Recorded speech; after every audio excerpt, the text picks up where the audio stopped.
নমস্কাৰ বন্ধুসকল, মই আপোনালোক সকলোকে মোৰ চেনেললৈ স্বাগতম জনাইছোঁ। বন্ধুসকল, মোৰ নাম গোবিন্দ ৰাজখোৱা, মই এষ্ট্ৰবাস্তু এক্সপাৰ্ট নিউমেৰলজিষ্ট। বন্ধুসকল, আপোনালোকৰ সুবিধাৰ্থে মই চেনেলটোত বাস্তুৰ সম্পৰ্কে, সংখ্যাতত্বৰ সম্পৰ্কে, জ্যোতিষৰ সম্পৰ্কে, তাৰ লগতে আপোনালোকৰ বিভিন্ন সমস্যাৰ সমাধানৰ উপায়সমূহৰ সম্পৰ্কে আলোচনা কৰি থাকোঁ। গতিকে যদিহে আপোনালোকৰ মোৰ চেনেলৰ ভিডিঅ'সমূহ চাই ভাল লাগে, অনুগ্ৰহ কৰি মোৰ চেনেলটো ছাবস্ক্ৰাইব কৰিব, ভিডিঅ'সমূহ লাইক কৰিব, কমেণ্ট কৰিব আৰু যিমান পাৰে শ্বেয়াৰ কৰিব। বন্ধুসকল, আজি মই আপোনালোকৰ লগত আলোচনা কৰিবলৈ আগবাঢ়িছোঁ ৰাহু গ্ৰহ বৰ্তমান কুম্ভ ৰাশিত আছে আৰু এই কুম্ভ ৰাশিত থকা অৱস্থাতে ৰাহুৱে বৰ্তমান 23 নৱেম্বৰ তাৰিখে নিজৰ নক্ষত্ৰ শতভিষাত গমন কৰিছে।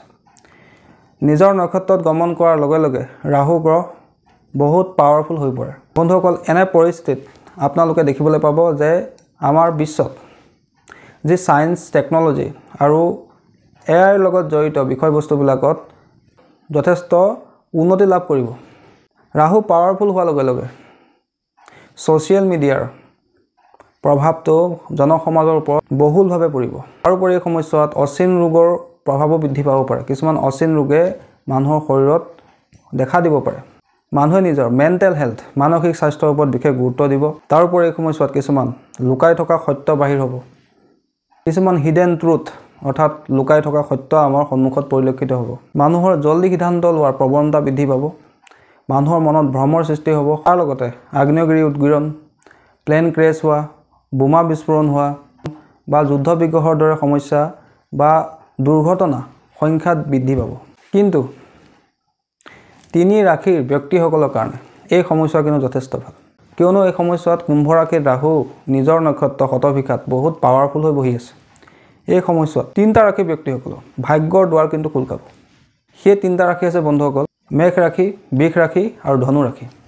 এই 3 ৰাশিৰ ব্যক্তিসকলৰ এই সময়ছোৱাত কিন্তু ভাগ্যৰ দুৱাৰ মুকলি হ'ব, কিয়নো মেষ ৰাশিৰ পৰা ৰাহু একাদশ স্থান অৰ্থাৎ লাভ স্থানত বহি আছে, যাৰ কাৰণে ৰাহুৱে তেওঁলোকক লাভ দিব যদি তেওঁলোকে ছ'চিয়েল মিডিয়াৰ কাম কৰে, ইম্পৰ্ট এক্সপৰ্টৰ কাম কৰে, বিদেশৰ লগত জড়িত কোনোবা MNC কোম্পানীত কাম কৰে, ফৰেইনত গৈ কাম কৰে বা টেকনলজিৰ লগত জড়িত কাম কৰে, IT ছেক্টৰৰ লগত জড়িত কিবা কাম কৰে, তেন্তে এই সময়ছোৱা তেওঁলোকৰ কাৰণে গোল্ডেন পিৰিয়ড।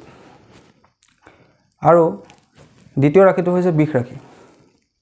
বৃষ ৰাশি দশম স্থানত বৰ্তমান ৰাহু পাৱাৰফুল হৈ বহিব। দশম স্থানটো হৈছে আমাৰ কৰ্মস্থান। যদি কোনো বৃষ ৰাশিৰ ব্যক্তি পলিটিক্সত আছে বা কোনো MNC কোম্পানীত আছে, তেন্তে তেওঁ পলিটিকেল ক্ষেত্ৰত, ৰাজনীতিৰ ক্ষেত্ৰত উচ্চ পদ লাভ কৰাৰ সম্ভাৱনা আছে। বা যদি মাল্টিনেশ্যনেল কোম্পানীত কাম কৰে, বিদেশৰ লগত জড়িত কিবা কাম কৰে, ছ'চিয়েল মিডিয়াৰ কাম কৰে, তেন্তে তেওঁৰ পজিশ্যন বৃদ্ধি পাব। এই সময়তো বিভিন্ন এচিভমেণ্ট লাভ কৰিব, এৱাৰ্ডো লাভ কৰিব পাৰে, ইনক্ৰিমেণ্টো হ'ব পাৰে, প্ৰমোশ্যনো হ'ব পাৰে। আৰু যিসকলে নিজৰ ব্যৱসায় কৰি আছে, তেওঁলোকৰ কৰ্মস্থানত এই সময়ছোৱাত উন্নতি হ'ব। বিশেষকৈ যিসকলে ৰাহুৰ লগত জড়িত কিবা ব্যৱসায় কৰে, ইলেক্ট্ৰনিক্সৰ লগত জড়িত, ITৰ লগত জড়িত, টেকনলজিৰ লগত জড়িত, ইম্পৰ্ট এক্সপৰ্টৰ লগত জড়িত, বিদেশৰ লগত জড়িত যদি কিবা কাম কৰে, পলিটিক্সৰ লগত জড়িত কিবা কাম কৰে, তেওঁলোকৰ কাৰণে এই সময়ছোৱা কিন্তু যথেষ্ট ভাল। বন্ধুসকল, তৃতীয় ৰাশিটো হৈছে ধনু ৰাশি।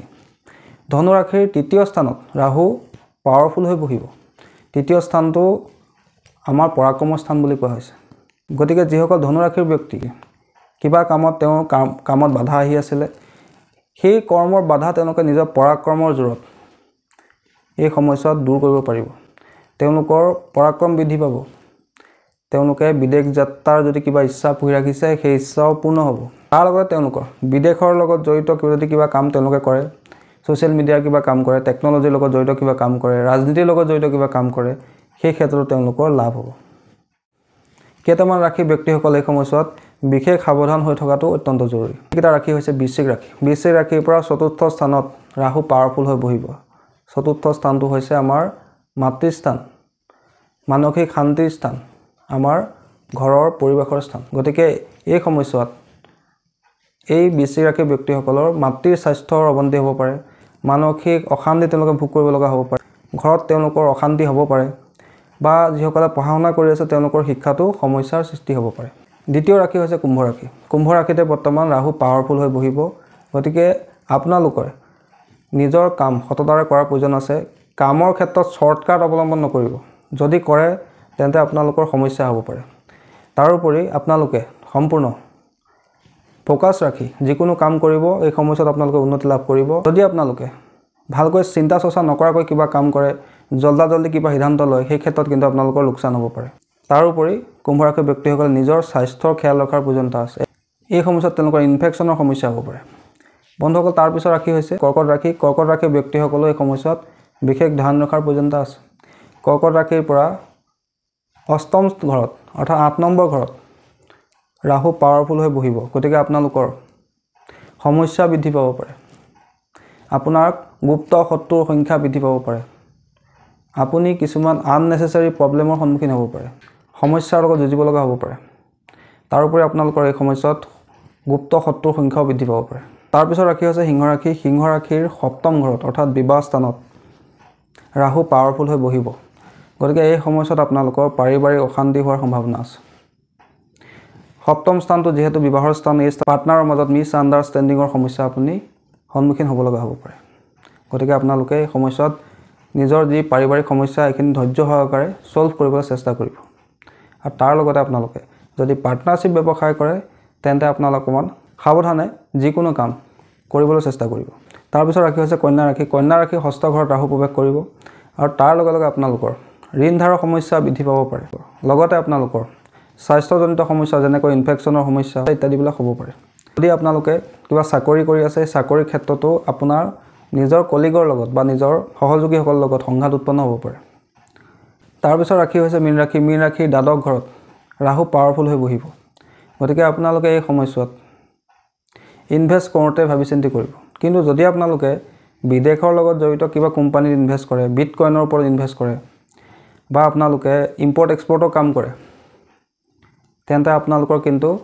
এই সময়ছোৱাত ভাল প্ৰফিট হোৱাৰ সম্ভাৱনা আছে বন্ধুসকল তাৰ পিছত তিনিটা ৰাশি হৈছে মিথুন ৰাশিৰ পৰা নৱম স্থানত ৰাহু পাৱাৰফুল হৈ বহিব নৱম স্থানটো হৈছে আমাৰ ভাগ্যৰ স্থান এই স্থানত যদি ৰাহু বহে তেন্তে আপোনাৰ এই সময়ছোৱাত ছ'চিয়েল মিডিয়াৰ যোগেদি আপোনাৰ ভাগ্যৰ দুৱাৰ মুকলি হ'ব কিন্তু এইখিনিতে আৰু এটা কথা আপোনালোকে নিজৰ পিতৃৰ স্বাস্থ্য খেয়াল ৰখাৰ প্ৰয়োজনীয়তা আছে উচ্চ শিক্ষাৰ লগত জড়িত যিসকল ষ্টুডেণ্ট আছে তেওঁলোকে যদি বিদেশত গৈ পঢ়িম বুলি ভাবিছিলে সেই ইচ্ছাও তেওঁলোকৰ পূৰ্ণ হোৱাৰ সম্ভাৱনা আছে তাৰ পিছত ৰাশি হৈছে মকৰ ৰাশিৰ ব্যক্তিসকলৰ দ্বিতীয় স্থানত ৰাহু পাৱাৰফুল হৈ বহিব গতিকে এই সময়ছোৱাত আপোনালোকে এডিকশ্যনৰ সমস্যাৰ সন্মুখীন হ'ব লগা হ'ব পাৰে গতিকে আপোনালোকে অলপ নন ভেজ বা কোনো এলকহল জাতীয় বস্তুৰ পৰা অলপ আঁতৰি থাকিবলৈ চেষ্টা কৰিব তাৰ লগতে আপোনালোকে নিজৰ কথাত অকণমান কণ্ট্ৰল ৰাখিব এই সময়ছোৱাত আপোনালোকৰ ধন সঞ্চয়ক লৈ সমস্যাৰ সন্মুখীন হ'ব লগা হ'ব পাৰে বন্ধুসকল তাৰ পিছত ৰাশি হৈছে তুলা ৰাশিৰ পঞ্চম ঘৰত ৰাহু পাৱাৰফুল হৈ বহিব গতিকে এই সময়ছোৱাত আপোনালোকৰ শিক্ষাৰ লগত জড়িত সন্তানৰ লগত জড়িত কিবা সমস্যাৰ সন্মুখীন আপুনি হ'ব পাৰে সন্তানৰ স্বাস্থ্যক লৈ আপুনি চিন্তিত হ'ব পাৰে বা নিজৰ শিক্ষাৰ দীক্ষাৰ ক্ষেত্ৰতো আপুনি সমস্যাৰ সন্মুখীন হ'ব পাৰে সিদ্ধান্ত লোৱাৰ ক্ষেত্ৰত বা কোনো ডিচিশ্যন লোৱাৰ ক্ষেত্ৰত আপোনাৰ সমস্যা হ'ব পাৰে বা ভ্ৰমিত হ'ব পাৰে আপুনি বন্ধুসকল তাৰোপৰি গ্ৰহ গোচৰ অনুসৰি এই সময়ছোৱাত আমাৰ কালপুৰুষৰ অষ্টম ৰাশি অৰ্থাৎ বৃশ্চিক ৰাশিত ৰবি আৰু মংগলৰ জ্যোতিৰ সৃষ্টি হৈছে দুটা ফায়াৰী গ্ৰহ দুটা অগ্নিতত্ত্বৰ গ্ৰহ এই জলতত্ত্বৰ ৰাশি বৃশ্চিক ৰাশি জ্যোতিত আছে এই সময়ছোৱাত বিশেষকৈ কেইটামান ৰাশিৰ ব্যক্তিসকলে অকণমান নিজৰ স্বাস্থ্যৰ খেয়াল ৰখাৰ অত্যন্ত প্ৰয়োজনীয়তা আছে সেই ৰাশিকেইটা হৈছে মেষ ৰাশি ধনু ৰাশি আৰু সিংহ ৰাশি এই তিনি ৰাশিৰ ব্যক্তিসকলে তেওঁলোকৰ স্বাস্থ্যৰ বিশেষ খেয়াল ৰখাৰ প্ৰয়োজনীয়তা আছে যিহেতু মেষ ৰাশিৰ পৰা অষ্টম ঘৰত মংগল আৰু ৰবিৰ জ্যোতি হৈছে ধনু ৰাশিৰ দ্বাদশ ঘৰত মংগল আৰু ৰবিৰ জ্যোতি হৈছে সিংহ ৰাশিৰ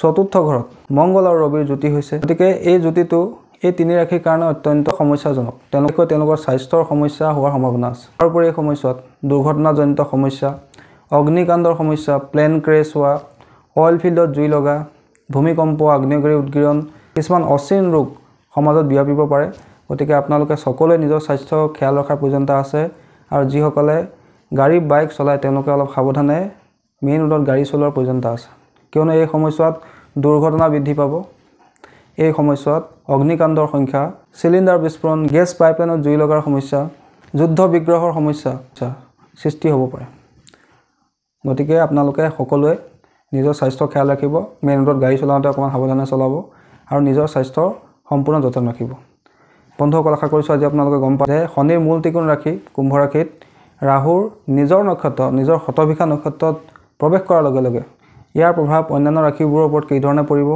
আশা কৰিছোঁ আপোনালোকৰ ভিডিঅ'টো চাই ভাল লাগিলে আশা কৰিছোঁ আপোনালোকৰ বিষয়টো ভাল লাগিলে যদি ভাল লাগিলে অনুগ্ৰহ কৰি ভিডিঅ'টো লাইক কৰি দিব কমেণ্ট কৰিব আৰু মোৰ চেনেলটো ছাবস্ক্ৰাইব কৰিব ধন্যবাদ